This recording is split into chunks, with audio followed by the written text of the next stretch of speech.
अस्सलामुअलैकुम guys. Today हम लोग बात करेंगे केस स्टडी पे, इसकी स्ट्रेटजीज पर, और कौन सी ऐसी स्ट्रेटजीज हैं जिससे हम केस स्टडी को सॉल्व कर सकते हैं। So let's get started. So हमारे आज के ऑब्जेक्टिव हैं what we should observe in case study, what is important, how to eliminate wrong options, common distractor and what are they, how we choose right answer.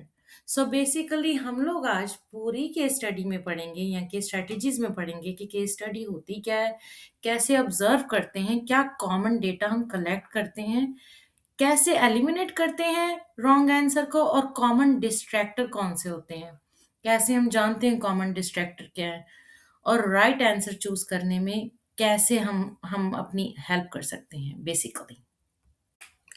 Remember classic sign of disease. Take clue and recognize the priority. सो इस slide में मैं आपको ये बताऊंगी कि हर organ जो है उसका एक अपना फंक्शन है, ठीक है। एक उसका अ, एक सेट फंक्शन है। उस फंक्शन को मद्देनजर रखते हुए आपने अपनी प्रायोरिटीज सेट करनी है, रिकग्नाइज करनी है कि ओके, मुझे ये सिनेरियो मिला है, इस सिनेरियो में ये डिजीज है जो कि इस ऑर्गन से कनेक्ट करती है। आप अपने आप से पूछें कि इस ऑर्गन का मेन फंक्शन क्या है, और मोस्ट लाइकली वही आपकी ट्रीटमेंट होती कि उस मेन फंक्शन का जो काम है उसको दोबारा से कंटिन्यू करना। जो भी उसमें ऑब्स्ट्रक्शन आ रही है, वो हिंडर हो रहा है उसका काम, उसको कंटिन्यू करना, जारी करना। अब मैं इसको आपको एग्जांपल देती हूँ। लेट्स सपोज आपको पेशेंट के स्टडी में मिला है कार्डिक फेलियर के साथ या हार्ट फेलियर के साथ, ठीक है। और हार्ट का काम क्या होता है? हार्ट का काम होता है सर्कुलेट करना, ब्लड को सर्कुलेट करना। सर्कुलेट होता है, परफ्यूजन अच्छी होती है, ऑक्सीजन अच्छी मिलती है, राइट। अब सोचो अगर कार्डिक फेलियर के साथ है या हार्ट फेलियर के साथ पेशेंट आपको एक सिनेरियो में मिला है, केस स्टडी में मिला है, तो उसकी प्रायोरिटी क्या होगी? एबीसी के लिहाज से उसकी प्रायोरिटी होगी ऑक्सीजन। उसकी प्रायोरिटी होगी कि उसका कार्डिक आउटपुट अच्छा है। उसके साइन और सिम्टम्स में आप क्या असेसमेंट देखोगे? उसकी असेसमेंट में सबसे मेन चीज होगी कि उसकी एकेजी कैसी है या ईसीजी कैसी है। सो जब आप कोई डिजीज देखते हो तो पहले तो उसके ऑर्गन पे जाओ कि ऑर्गन किस ऑर्गन से ये डिजीज कनेक्ट है, और जिस भी ऑर्गन से कनेक्ट है उसका मेन फंक्शन क्या है। और फिर एक और बात, remember the classic sign. I am sorry, the classic के स्पेलिंग गलत हैं, but you will get it. Remember the classic signs of disease. हर डिजीज के क्लासिक साइंस होते हैं जो कि एनक्लिक्स फॉर्मेट हमेशा यूज करते हैं, स्पेशली केस स्टडी में। आपको क्लासिक साइन हर डिजीज के आने चाहिए। क्यों?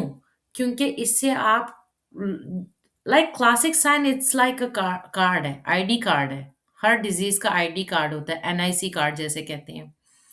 अगर आपके पास वो एनआईसी कार्ड है डिजीज का, आपको पता होगा ये डिजीज का नाम क्या है, इस डिजीज को ऑर्गन से कैसे कनेक्ट करना है। अब ऑर्गन से कनेक्ट कर लिया तो इसकी प्रायोरिटी क्या होगी, राइट। हमेशा look for the data. Data में आपको labs, vital signs, sign symptoms, labs जैसे कि ABG, CBC, culture, medicine, history, risk factor assessment और फाइंडिंग, ये सब डेटा में आपको वो बताते हैं, और ये डेटा बहुत इंपॉर्टेंट होता है। So keep in that mind कि मुझे कीवर्ड्स में ये डेटा कलेक्ट करना है। अगर एज अ सेम नर्स आपको डेटा अच्छे से कलेक्ट करना आ गया, आप इजीली उसे टैकल डाउन कर सकते हैं। अब जहाँ डेटा की बारी आई है तो मैं आपको बता दूं, not everything important equally. Some pieces are important, some pieces are priority, and some pieces are not as important as others. सो जब भी आप डेटा कलेक्ट करो, आप असेसमेंट को आपने सबसे पहले देखना है कि असेसमेंट में हमें वाइटल्स में, लैब्स में क्लू कौन से मिल रहे हैं। आया क्लू मुझे डैमेज के, सेप्सिस के, हाइपोटेंशन के, हाइपरटेंशन के, हाइपरवेंटिलेशन के, क्या क्लू क्या मिल रहे हैं, और उस क्लूज को लेके आपने अपने डेटा को प्रायोरिटाइज करना है कि अच्छा मेरी जो प्रायोरिटी है वो सेट है सेप्सिस पर, या मेरी जो प्रायोरिटी है वो सेट है शॉक पर, क्योंकि मुझे डेटा में या मुझे असेसमेंट पे क्लू ऐसे मिल रहे हैं। सो आपने रिकग्नाइज करना है कि क्लू क्या कहता है और उस लिहाज से अपना डेटा सेट करना है। हर एक को वैल्यू इक्वली नहीं देना। कुछ वैल्यूज ज़्यादा हैं, कुछ को प्रायोरिटी देनी है और कुछ को प्रायोरिटीज नहीं देनी। एबीसी पे आते हैं, एयरवे, ब्रीदिंग, सर्कुलेशन, फिर न्यूरोलॉजिकल चेंजेस, सिवियर इन्फेक्शन और रैपिड डिटोरिएशन। ये स्टेप बाय स्टेप हैं प्रायोरिटीज के, ठीक है। उसके बाद आते हैं how to eliminate wrong answer. ये जो सारे आपको पॉइंट्स नज़र आ रहे हैं स्क्रीन पर, ये सारे पॉइंट्स हैं जिससे आप रिकग्नाइज करेंगे कि ये गलत जवाब है। एप्रोप्रिएट इंटरवेंशन तो होगी, पर वो प्रायोरिटी में नहीं आएगा, सो वो यकीनन गलत जवाब होगा। Mention assessment when implementation needed. So गलत जवाब में मेंशन असेसमेंट आएगा जबकि इमरजेंसी होगी और इम्प्लीमेंटेशन की नीड होगी। यकीनन वो जो होगा रॉन्ग आंसर होगा। लॉन्ग टर्म टीचिंग जो है वो बताई जाएगी रॉन्ग आंसर में जबकि पेशेंट अनस्टेबल होगा या वेंटिलेशन पे होगा या पेशेंट को इमरजेंसी रैपिड रिस्पांस की ज़रूरत होगी। Treatment for a different disease, जवाब में डिफरेंट डिजीज की ट्रीटमेंट दी जाएगी।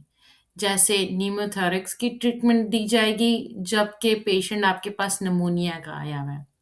Something that can be done later, like अगर तो पेशेंट का एयरवे का ऑब्स्ट्रक्शन है या कार्डिक आउटपुट का मसला है, तो उन्होंने कुछ ऐसा बताया होगा जो कि लगभग उसी से कनेक्ट करता है, but it can be done later. Very vague answer, mention no detail according to case study. So sometime क्या होता है, स्टूडेंट दो आंसर्स में फंस जाते हैं, या कभी कभी ऐसा होता है आपको दो या तीन आंसर्स बड़े अच्छे लग रहे होते हैं। पिक वन जिसमें वेरी वेरी गुड डिटेल है एंड राइट डिटेल है। कभी कभी वो आंसर ऐसे देते हैं, एक में बड़ा सुपरफिशियल सा आंसर होता है और एक जो होता है बड़ा क्लेरिफाई एंड डेप्थ में आंसर होता है। सो पिक वन जो बड़ा डीप और क्लियर आंसर हो, ना कि वेग आंसर हो। सो स्क्रीन पे एग्जांपल है वीजिंग, रिट्रैक्शन और सम लैब वैल्यूज के साथ, ठीक है। सबसे पहले आपने अपनी प्रायोरिटी सेट करनी है जवाब पे जाने से पहले। प्रायोरिटी क्यों सेट करनी है जवाब पर जाने से पहले? ये आपको कन्फ्यूजन करने से बचाता है। अगर आपने पहले से अपनी प्रायोरिटी सेट कर ली है, तो आप जवाब पढ़ते वक़्त कभी भी कन्फ्यूज़ नहीं होगे या मोस्ट ऑफ टाइम कन्फ्यूज़ नहीं होगे। मैं आपको एग्ज़ाम्पल देती हूँ एक। लेट्स सपोज़ एक घर में आग लगी है।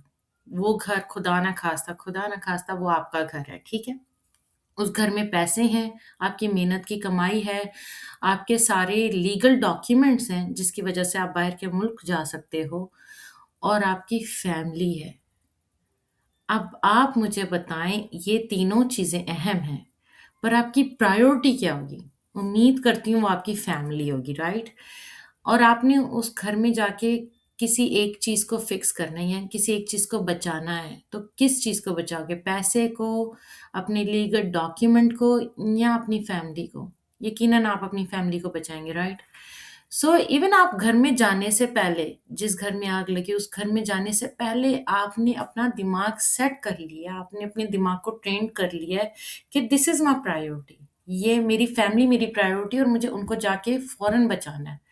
इसी तरह जब आप जवाब पढ़ने लगते हैं ना, पढ़ने से पहले आपने अपनी प्रायोरिटी सेट करनी है कि मुझे जवाब पढ़ने से पहले ये मेरी प्रायोरिटी है और यही मुझे ढूँढना है।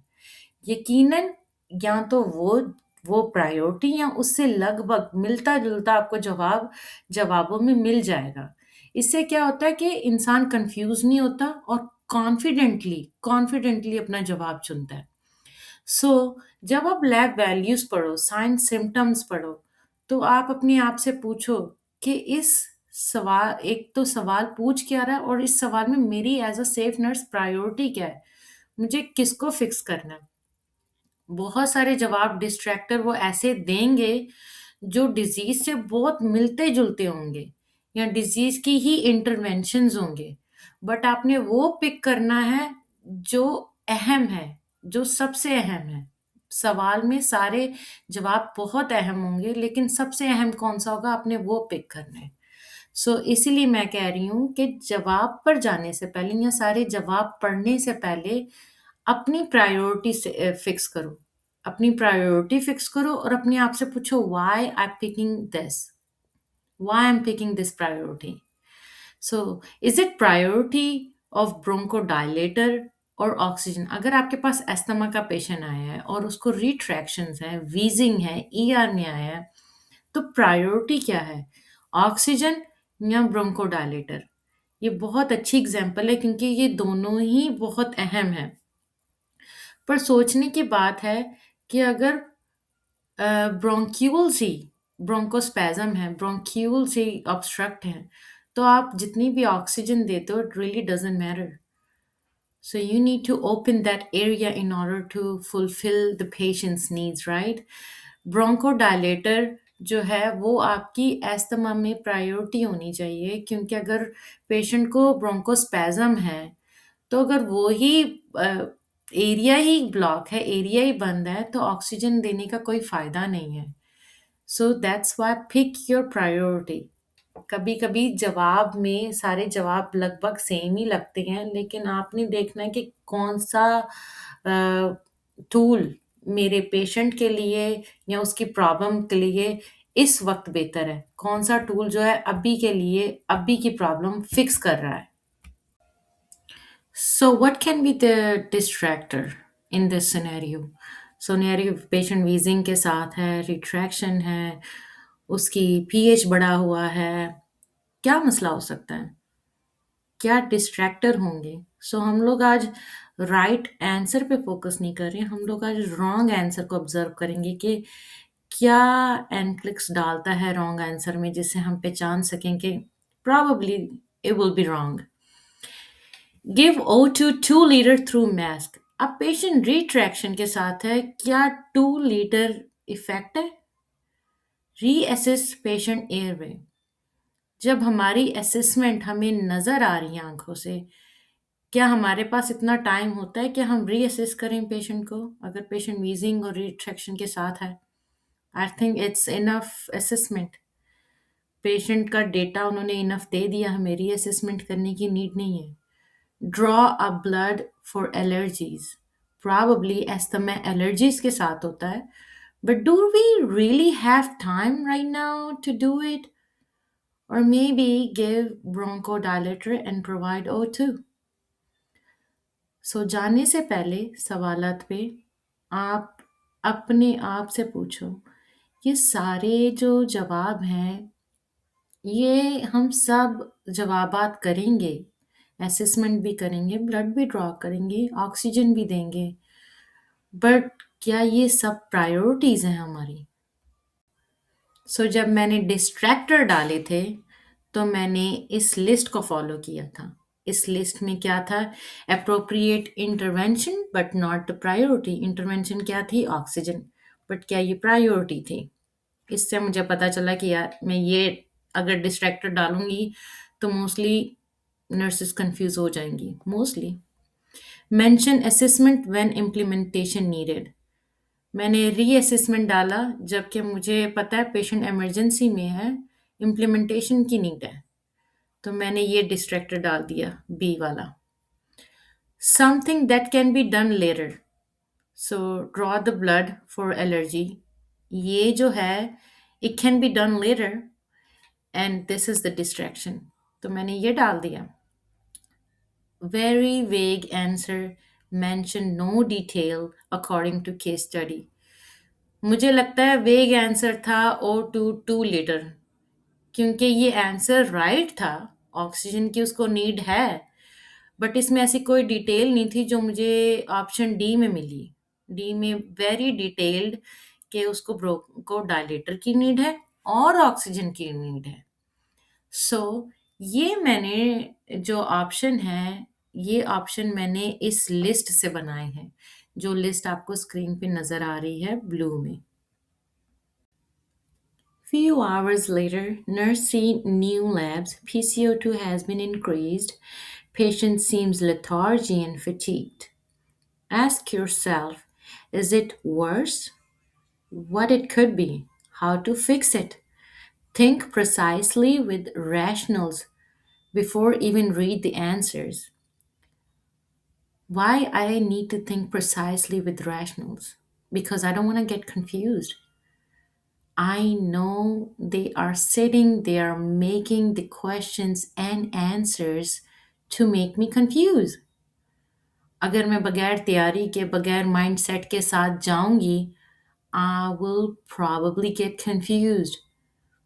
इसलिए जब भी आप आंसर्स पे जाएं, पहले अपने रैशनल्स बड़े प्रिसाइसली फिक्स करके जाएं और अपने आप से पूछें कि अभी तो ब्रोंको डायलेटर दिए थे, it means bronchodilator is not working.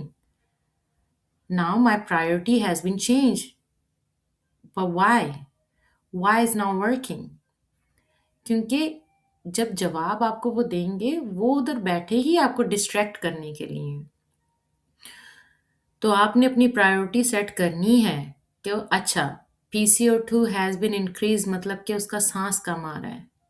सांस कम आ रहा है, ब्लॉकेज अभी भी वहीं पे है, ब्रोंकोडायलेटर ने काम नहीं किया। तो अब मेरी प्रायोरिटी क्या होनी चाहिए? पेशेंट की इमरजेंसी है, पेशेंट सांस नहीं ले रहा, there is something going on and it is emergency. और इमरजेंसी ये है कि ब्रोंकोडायलेटर काम नहीं कर रहा, हमें वेंटिलेशन का कुछ ना कुछ करना पड़ेगा। हम लोग एबीजीज का वेट नहीं कर सकते, हम कल्चर का वेट नहीं कर सकते, हम किसी चीज़ का नहीं वेट कर सकते। यहाँ पे सांस का मसला है। So my priority is decreasing inflammation as soon as possible as a safe nurse. So patient airway can be clear and patient can able to breathe. Let's see कि अगर PCO2 बढ़ा हुआ है और पेशेंट fatigued है और lethargy नज़र आ रहा है हमें, और उसके जवाबात उन्होंने ये दिए हैं। A. Teach patient breathe slowly, deeply and for better perfusion. Nebulize patient with albuterol. Prepare for emergency needle decompression due to suspected tension pneumothorax. Called rapid response. Prepare intubation. The right answer is D. Call rapid response. Prepare a intubation. क्यों? क्योंकि ये बहुत clear, depth में, on the point, emergency के लिहाज से ज़बरदस्त answer है। बाकी आंसर्स के लिए, बाकी डिस्ट्रैक्टर के लिए मैंने फिर से वही लिस्ट यूज़ की थी जो मैंने पहले आपको स्लाइड पे दिखाई है। Appropriate intervention but not the priority. Appropriate intervention क्या थे? न्यूबुलाइज पेशेंट विद एलिब्यूट्रॉल, जब वो ठीक हो जाएगा तब हम शायद ये कर सकें, पर अभी के लिए ये राइट इंटरवेंशन मुझे नहीं लगती। Long term teaching when patient is unstable. अब पेशेंट फटीग्ड में है, पेशेंट अनकॉन्शियस हो सकता है कभी भी, पेशेंट थक गया है, उसका PCO2 बढ़ा हुआ है, और मैं अगर उसको ये टीच करूँगी कि स्लोली ब्रीथ करो, डीपली ब्रीथ करो आपकी बेटर परफ्यूजन के लिए, it really not affected. Even though intervention अच्छी हैं, लेकिन अभी ये प्रायोरिटी नहीं है मेरी।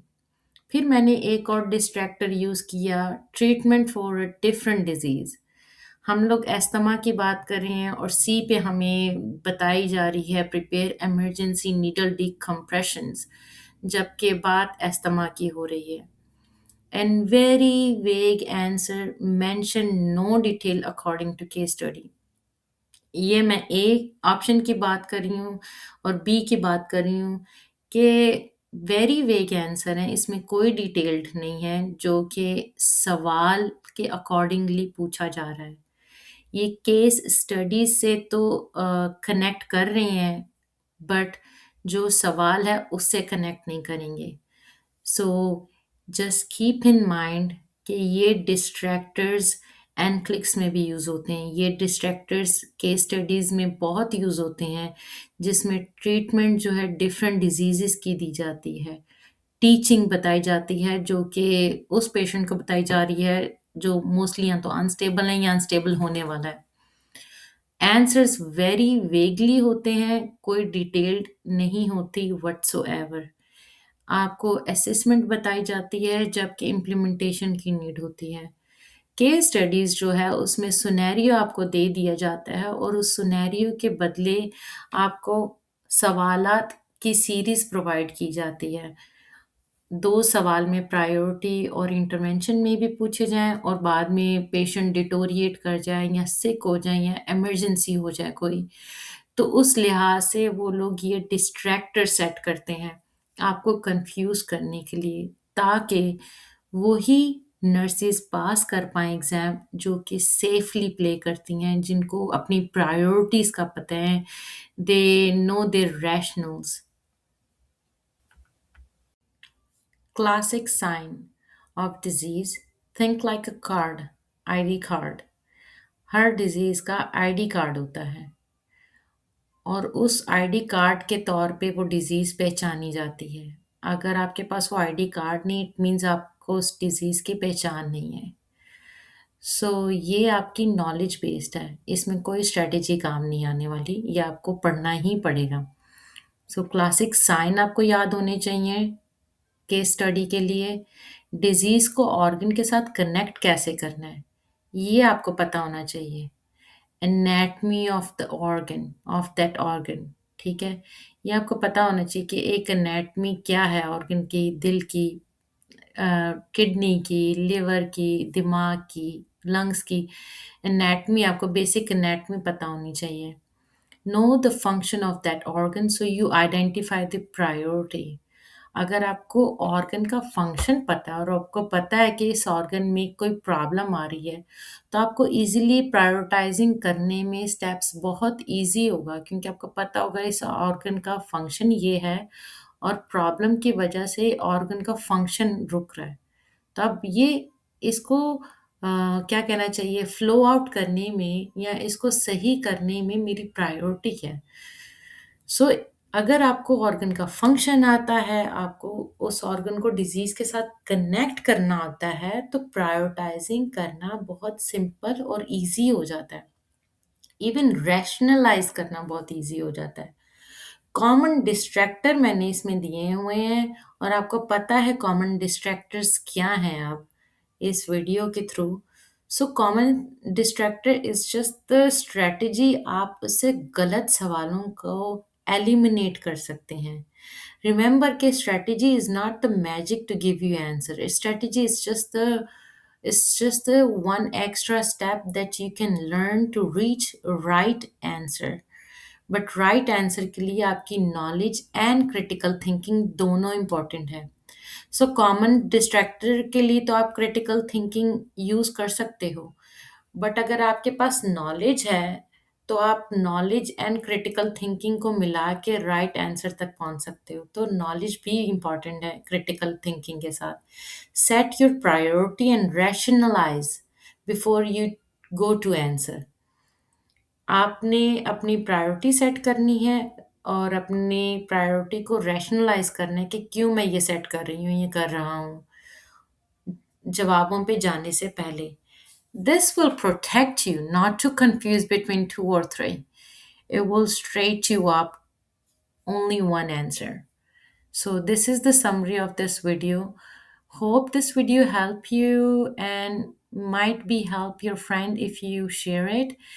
Please do subscribe this channel and help me to grow more and reach more nurses who's preparing NCLEX. Thank you guys. Thank you so much.